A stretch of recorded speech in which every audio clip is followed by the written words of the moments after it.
वाली 2 को हल किए थे। अब आज के इस वीडियो में हम प्रश्नावली 3 को हल करने जा रहे हैं, जहां मैं आप लोगों के लिए इस प्रश्नावली से लगभग सभी प्रश्नों को हल करके इस वीडियो के माध्यम से आप लोगों को समझाया हूं। तो चलिए शुरुआत करते हैं हम प्रश्न अपना पहले से, जहां प्रश्न में ये कह रहा है कि दर्शाइए कि निम्नलिखित समीकरण निकाय का अद्वितीय हल है। तो यहाँ पर हमें 2 समीकरण दिया है। पहला समीकरण है 3x प्लस 5y इक्वल 12 और दूसरा समीकरण दिया है 5x प्लस 3y इक्वल का 4। तो इन दोनों समीकरण को हमें अद्वितीय हल के रूप में दर्शाना है। तो हमें पता है समीकरण 1 का जब भी हम लोग ax प्लस by बराबर का c से जब तुलना करते हैं तो हमें कुछ मिलता है, वो क्या है। तो चलिए शुरुआत इसे हल करने के लिए आप लोग लिखिएगा हल, फिर समीकरण जो पहला दिखाई दे रहा है हम लोगों को, इस समीकरण का a1x प्लस b1y बराबर का c1 से तुलना करने से, और दूसरा जो समीकरण दिखाई दे रहा है इसका a2x प्लस b2y बराबर का c2 से जब तुलना करेंगे तो हमें a1 के जगह में 3 दिखाई दे रहा है, b1 के जगह में 5 और c1 के जगह में 12।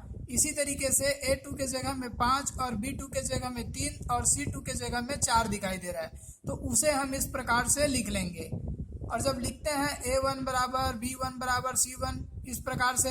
अब हमें मालूम है अद्वितीय हल हेतु हमें क्या करना होता है, a1 बटा a2 बराबर नहीं होना चाहिए b1 बटा b2 का, ठीक है। और इसके संदर्भ में पिछले वीडियो के माध्यम से आप लोगों को और भी समझाया जा चुका है कि कैसे हम जानते हैं कि अद्वितीय हल के लिए क्या होना चाहिए, अनेक हल के लिए क्या होना चाहिए, और कोई हल जब हमें प्राप्त नहीं होता उनके लिए कंडीशन किस प्रकार से होता है। तो पिछले वीडियो को जो भी विद्यार्थी देखे होंगे उन्हें अद्वितीय हल है तो ये जो दिखाई दे रहा है a1 बटा a2 बराबर नहीं होना चाहिए b1 बटा b2, ये चीज़ स्पष्ट रूप से समझ में आ जाएगा।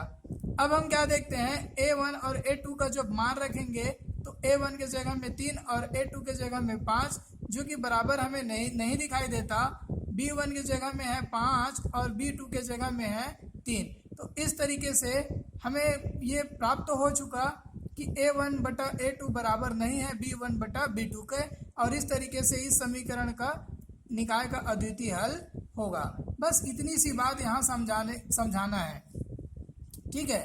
और इससे ही बस स्पष्ट हो जाएगा, इतना ही हल हमें इस प्रश्न में करना था। बढ़ते हैं अपने दूसरे प्रश्न की ओर, जहां दर्शाइए कि निम्नलिखित समीकरण निकाय का अंततः अनेक हल है। अब ऐसी कंडीशन में यहाँ से फिर हम a1, a2, b1, b2 और c1, c2 से जब तुलना करते हैं तो हमें फिर से a1, a2, b2 इस प्रकार से मिलेगा। तो पहला समीकरण में हम देखते हैं a1 के जगह में है 2, b1 के जगह में है -3 और c1 के जगह में है 5। इसी तरीके से a2 के जगह में है 6, b2 के जगह में है -9 और c2 के जगह में है 15। तो हमें मालूम है अनेक हल के लिए a1 बटा a2 बराबर होना चाहिए b1 बटा b2 के, और बराबर होना चाहिए c1 बटा c2 के। तो हम क्या देखते हैं, जब हम इन सभी a1, b1 और c1 का मान रखेंगे तो हमें दिखाई देता है 2 बटा 6 बराबर -3 बटा 9 बराबर 5 बटा 15। अब जब हम इसे काटते हैं तो ये हो जाएगा 2 एकम 2, 2 तिया 6, माइनस माइनस ऐसे ही कैंसिल हो जाता है ऊपर नीचे से, 3 एकम 3 और 3 तिया 9, यहाँ से 5 एकम 5 और 5 तिया 15। तब हमें सभी के सभी 1 बटा 3, 1 बटा 3, 1 बटा 3 के रूप में दिखाई देने लगा। तो स्पष्ट है समीकरण निकाय का अनेक हल है। क्यों? क्योंकि इस समीकरण में a1 बटा a2 बराबर दिखाई देने लग गया b1 बटा b2 के, और बराबर भी दिखाई देने लग गया हम लोगों को c1 बटा c2। तो इस तरीके से इनको हम काट करके आपस में बराबर कर सकते हैं, और बराबर हो जाने के बाद हम बोल पाएंगे कि ये समीकरण का अनेक हल होंगे।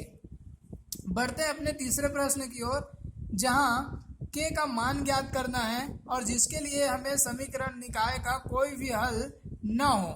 तो कोई भी हल न होने के लिए यहाँ से भी हम लोग दोनों समीकरण में a1, a2, b1, b2, c1, c2 इनको ज्ञात कर लेंगे। अब a1, a2, b1, b2 ये ज्ञात करना आप लोगों को पिछले वीडियो के भी माध्यम से और अभी तक के जो 2 प्रश्न हैं उनके माध्यम से स्पष्ट रूप से ज्ञात करना आ गया होगा। तो बढ़ते हैं इस प्रश्न में आगे। अब हमें A1 के जगह में दिखाई दे रहा है 8, B1 के जगह में 5 और C1 के जगह में 9। तो इस तरीके से ये जो हमारा होता है A1, B1 और C1, वहीं A2, B2 और C2 हमें इस प्रकार से दिखाई देने लग गया। तो चूंकि अब समीकरण निकाय का कोई भी हल ना हो और ऐसी कंडीशन में हमारे पास A1 बटा A2 बराबर B1 बटा B2 बराबर नहीं होना चाहिए C1 बटा C2 के, जैसे कि आप लोग यहाँ पर देख पा रहे हैं। ठीक है, तो यहाँ जब मान रखते हैं A1 के जगह में 8 है, यहाँ दिख रहा है, और A2 के जगह में है K, और वही बराबर हम कर लेते हैं B1 के जगह में 5 और B2 के जगह में 10 को। तो 5 एकम 5 और 5 दूनी 10। ठीक है, इस तरीके से ये कट जाएगा। K का गुणा जब हम 1 से करते हैं तो K एकम K ये प्राप्त होगा, और 2 का गुणा 8 से होगा तो 8 दूनी 16। तो इस तरीके से ये जो K बराबर का 16, तो इस प्रश्न में हमारा आंसर हमें प्राप्त हो चुका है K बराबर की 16। कहने का मतलब ये है, अगर हम इस समीकरण में K का मान अगर 16 रख देते हैं यहाँ पास, तो समीकरण का कोई भी हल हमें प्राप्त नहीं होगा। ठीक है, बढ़ते हैं अगले प्रश्न की ओर। प्रश्न नंबर 3 से दूसरा एक और प्रश्न है हमारे सामने। kx प्लस 3y बराबर का 3 और है 12x प्लस ky बराबर 6, इस प्रकार से। तो k का मान A1 बराबर हमारे पास k है, B1 के बराबर में 3 है और C1 के बराबर में भी 3 है। इसी तरीके से A2 के जगह में 12, B2 के जगह में k और C2 के जगह में 6। तो इस प्रकार से जब कोई हल नहीं होता है, तो पिछले प्रश्न में जैसा कि मैंने आप लोगों को बताया, इस कंडीशन में हमको अप्लाई करना होता है, और इस कंडीशन में अप्लाई करेंगे तो A1 के जगह में k, A2 के जगह में 12, B1 के जगह में 3 और B2 के जगह में k। तो k से k का गुणा करते हैं, k का स्क्वायर हो जाएगा। 12 से 3 का गुणा करेंगे तो 12 तिया 36 होगा। अब इस स्क्वायर को अगर हम पक्षांतर करते हैं तो वर्ग पक्षांतर होकर के बदल जाता है वर्गमूल के रूप में, और हमें मालूम है कि 36 का जो वर्गमूल होता है वो 6 प्राप्त होगा। अपना जो बेसिक का वीडियो इससे पहले डाला हुआ हूँ मैं, उन वीडियो में आप लोगों को वर्ग और वर्गमूल के बारे में भी पढ़ाया गया है। अगर उस वीडियो को आप लोग नहीं देखे हैं तो जा करके प्लीज उस वीडियो को देख लीजिए, ताकि यहाँ पर से आप लोगों को समझने में कोई भी कठिनाई का सामना करना ना पड़े। चलिए बढ़ते हैं चौथे प्रश्न की ओर। इसी तरीके से प्रश्न ये भी है कि निम्नलिखित समीकरण निकाय के लिए अद्वितीय हल के लिए k का मान ज्ञात कीजिए। अब अद्वितीय हल के लिए k का मान ज्ञात करते हैं तो हमें कंडीशन मालूम है कि A1 बटा A2 बराबर नहीं होना चाहिए B1 बटा B2 से। अब A1, B1, C1, A2, B2, C2, इन दोनों समीकरण के माध्यम से हम लोगों को ज्ञात हो जाएगा। k के जगह में A1 के जगह में k, B1 के जगह में 2, C1 के जगह में 5, A2 के जगह में 3, B2 के जगह में y का साथ कुछ भी गुणांक नहीं है तो हम उसको 1 मान लेते हैं, और C1 के जगह में भी है 1। तो जब ये मान हम रखते हैं k का, A1 के जगह में k और A2 के जगह में 3 बराबर नहीं होना चाहिए, B1 के जगह में 2, B2 के जगह में 1, तो k और 1 का गुणा हो जाएगा k, जो कि बराबर नहीं होना चाहिए। 3 का गुणा 2 से होगा तो 3 दूनी हो जाएगा 6। अर्थात इस समीकरण में अगर हम k के बराबर में 6 नहीं रखेंगे तब हमारा अद्वितीय हल प्राप्त होगा। ठीक है, बढ़ते हैं 5वें प्रश्न की ओर। निम्नलिखित समीकरण निकाय के लिए k का मान ज्ञात कीजिए। जबकि समीकरण निकायों के अंततः अनेक हल हैं, तो यहाँ भी हमें 2 समीकरण मिला है। पहला समीकरण इस प्रकार से और दूसरा समीकरण इस प्रकार से। तो यहाँ देखते हैं A1 के जगह में है 2, B1 के जगह में है 3 और C1 के जगह में है 7। वहीं A2 के जगह में ये पूरा ब्रैकेट है हमारे पास, ठीक है, और B2 के जगह में भी पूरा ब्रैकेट है, और C2 के जगह में है 3k। तो अनेक हल के लिए कंडीशन होता है कि तीनों जो है वो आपस में बराबर हो, अर्थात A1 बटा A2 बराबर होना चाहिए B1 बटा B2 के, और C1 बटा C2 भी आपस में तीनों के तीनों बराबर हो। ऐसी कंडीशन में जब हम इनका मान रखते हैं A1, A2, B1, B2 और C1, C2 का, तो हमें इस प्रकार से प्राप्त हो जाएगा। और जब इस प्रकार से प्राप्त होता है तो पहले इन दोनों को अप्लाई करते हैं। तो 2 का गुणा K से हो गया 2 के, और 2 का गुणा 2 से हो गया 4, बराबर 3 का गुणा K से होगा तो 3 के, और 3 का गुणा -1 से हो जाएगा तो -3। तो इस प्रकार से एक समीकरण मिल गया। अब हम पक्षांतर करते हैं 3K को, तो वो माइनस में बदलेगा। वैसे ही अगर 4 को पक्षांतर करते हैं तो वो -4 के रूप में बदलेगा। और पक्षांतर का भी वीडियो आप लोगों को दिखाया गया है। 10वीं पढ़ाने से पहले ही मैं उस सभी वीडियो को अपलोड कर चुका हूं, ताकि इस प्रकार के समीकरण को किस प्रकार से हल किया जाता है आप लोग पहले से जानें। तो यहाँ से -K से अगर -7 वाला माइनस को हटा देते हैं तो K का मान हमें 7 प्राप्त होता है। एक बार पुनः इसी को रिपीट कर लेते हैं इन दोनों के साथ इक्वल करके। तो ये 3 की जगह में है और उसका बटा K+2 बराबर 7/3K। B1 और B2, C1, C2 को हम लोग बराबर करके देख रहे हैं यहाँ से। यहाँ 3 का गुणा 3 से होता है तो ये हो गया 3 तिया 9 के, बराबर 7 का गुणा K से हो गया 7 के, और प्लस 7 का गुणा 2 से हो गया 7 दूनी 14। इस तरीके से 7K को पक्षांतर कर दिए तो ये हो गया माइनस का 7K बराबर का 14। इस प्रकार से 9 में से हम 7 को घटाएंगे तो बच जाएगा 2, ठीक है। और 2 से, ठीक है, 9 में से 7 घटा दिए तो बच गया 2 बराबर की 14। 2 से हम 14 को भाग करते हैं तो ये आ जाएगा 7। 2 एकम 2, यहाँ से काट सकते हैं 2 एकम 2, 2 सत्ते 14, इसलिए K की बराबर में है 7। तो एक कंडीशन यहाँ से भी हमको K बराबर 7 मिलता है, दूसरे कंडीशन में भी K बराबर की 7 मिलता है। अतः K बराबर का 7 इस समीकरण का अनेक हल के लिए आंसर है। नेक्स्ट प्रश्न नंबर 6, यदि x बराबर का 2 और y बराबर का 4 है तो समीकरण 7x - 4y बराबर का p में p का मान ज्ञात कीजिए। अब हमें इस समीकरण में x और y का जो मान दिया गया है उस मान को रखना है और p का मान ज्ञात करना है।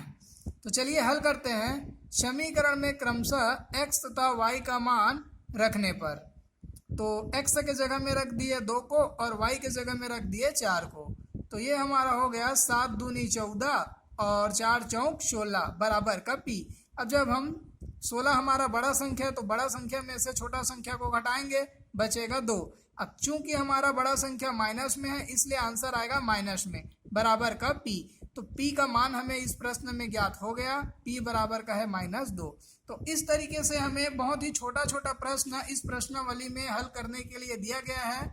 उम्मीद करता हूँ आप सभी विद्यार्थियों को आसानी से ये प्रश्नावली हल हो जाएगा। प्रश्न नंबर 7वां देखते हैं। K का मान ज्ञात कीजिए यदि एक सरल रेखा 2x - ky बराबर 9 और बिंदु ब्रैकेट में दिया है 1 - 1 से गुजरती है। इससे पहले जब हम प्रश्नावली 1 में हल कर रहे थे तो रैखिक विधि से जब हल कर रहे थे x और y का मान हम लोग निकालते थे। तो x जो है ये शुरुआत में जो हमारा मान दिया गया है वो x के बराबर में है और जो दूसरा मान दिया गया है वो y के बराबर में है।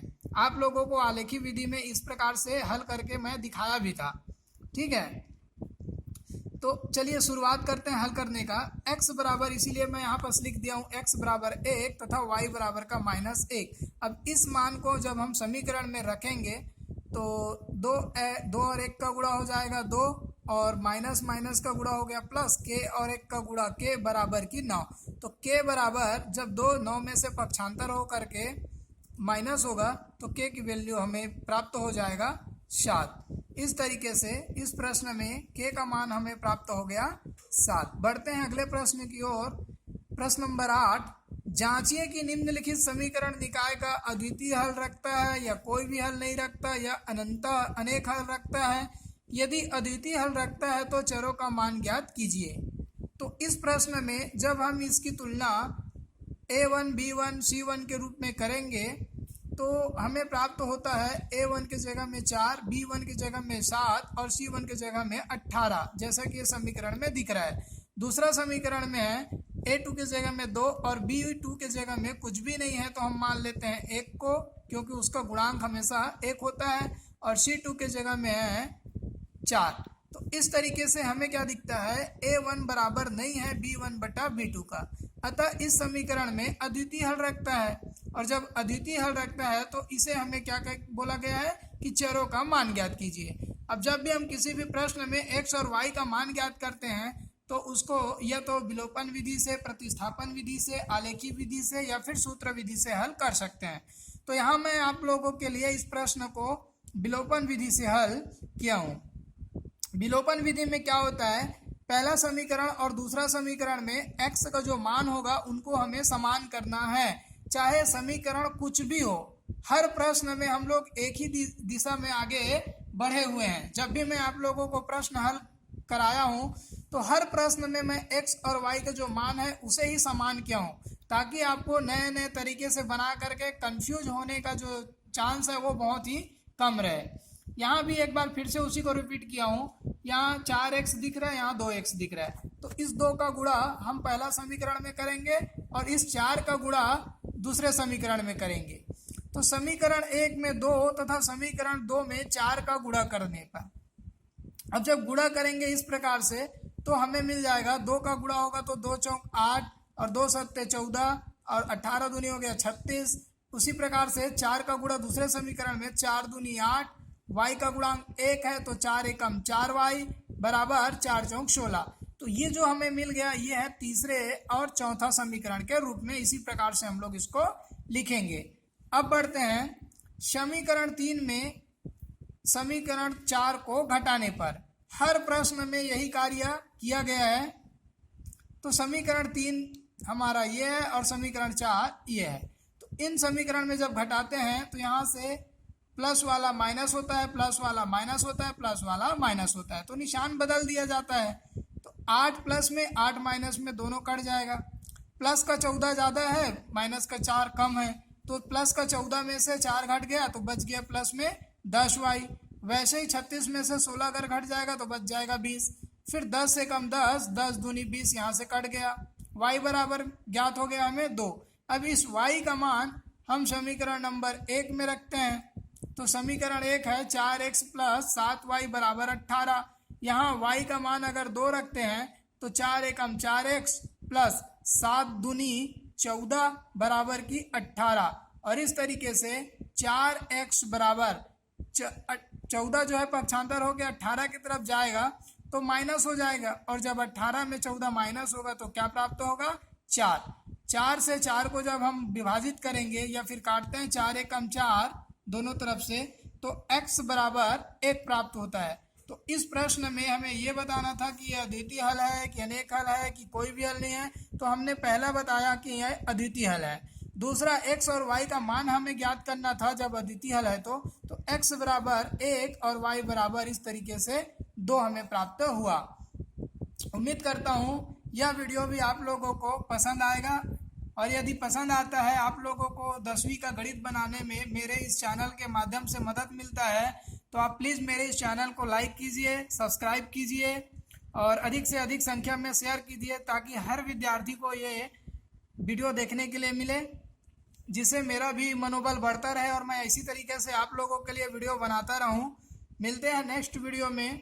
इस प्रकार से हमारा ये प्रश्नावली 3 खत्म हो गया।